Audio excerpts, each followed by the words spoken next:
Hello, YouTube. I wanted to give some words of encouragement to the Port of Seattle police officer by the name of Greg Anderson, who uh, has put out a message recently on Facebook, I believe, regarding his views on some of the um, orders that have been given to law enforcement regarding people getting arrested for the crime of going to church or the crime of going to work, and his take on some of that. And it should be applauded that he's trying to use some common sense in what the role of the police is in our nation, and the the shutdown and all the things surrounding that are basically a spirit of fear, that people are afraid of contracting this virus, and therefore they're taking extreme precautions or actions to avoid it, so that they don't have to be afraid. And I want to use some scriptures to give some encouragement to believers out there and to anyone listening, regarding what a Christian's stance should look like when regards to things like the COVID-19 and any other um, issues that may arise. Jesus said in Luke 12:4, and I say unto you, my friends, be not afraid of them that kill the body, and after that have nothing more they can do. He follows that up in verse 5 by saying, but I will forewarn you whom ye shall fear.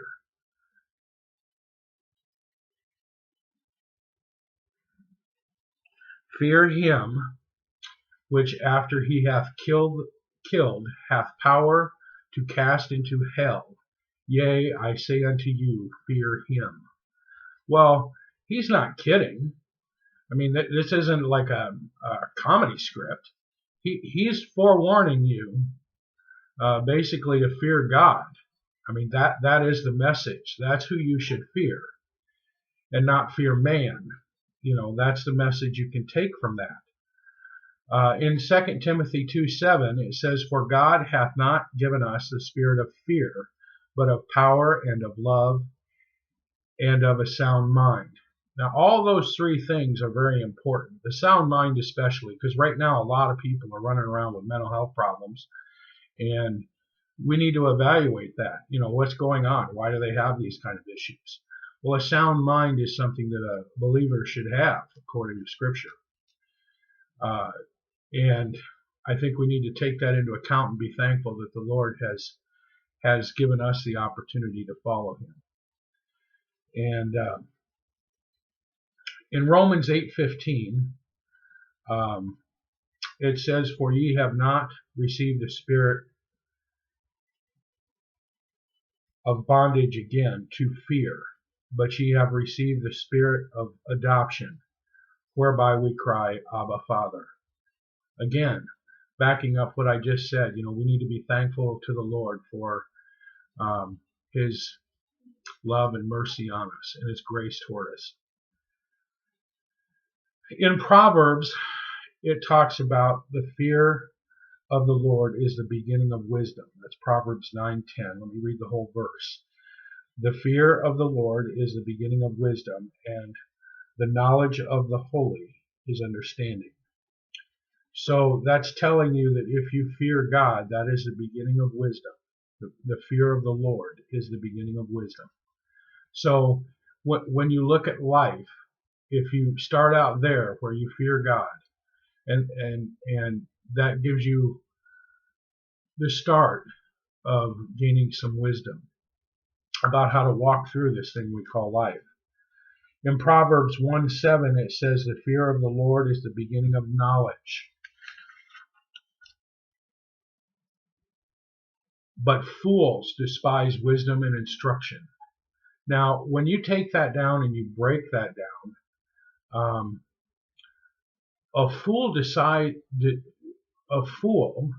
despises wisdom.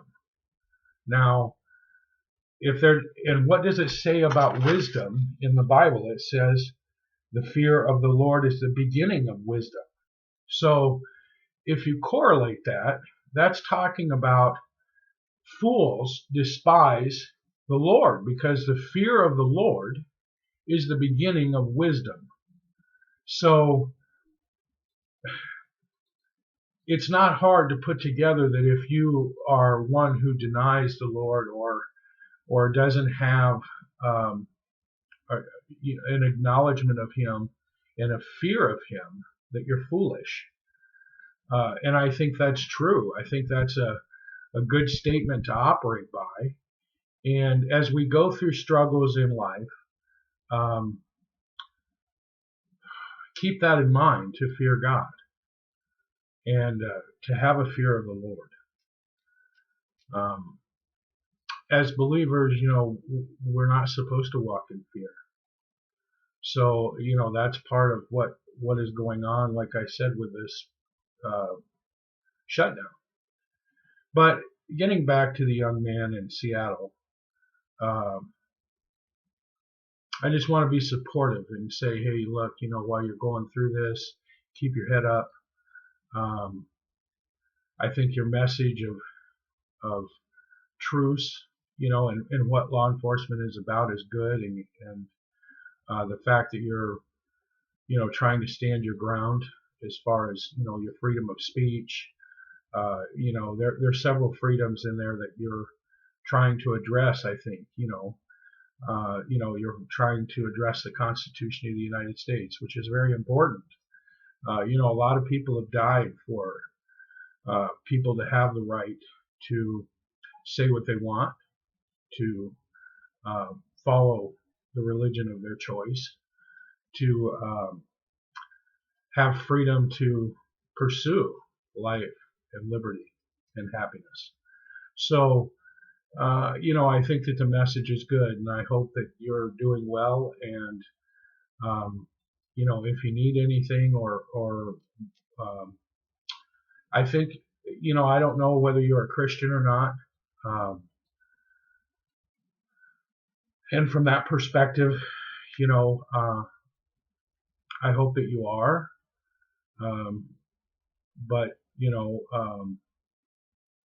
I think a lot of people who are Christian probably are throwing you up in prayer to the Lord. If you're not, my wife thinks you are. I don't know whether you are or not, a follower of the Lord. And that's really not relevant to the situation at hand as far as support for the message, but,